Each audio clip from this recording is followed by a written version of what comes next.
National Weather Service radio station KZZ 67 in Rapids, Kansas.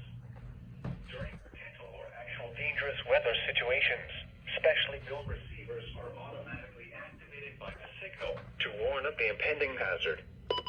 Tests of these receivers are normally conducted twice each Wednesday.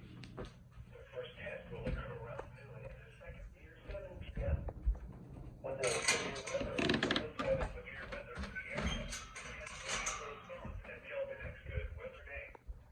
Reception of this broadcast, and especially the warning alarm, will vary at any given location.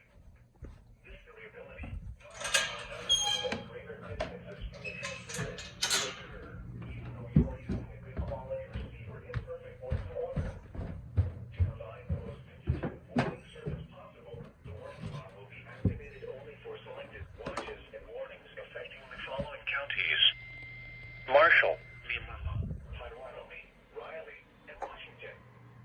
We now return to normal programming.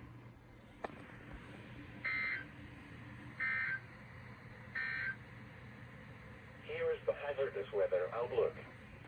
For today and tonight,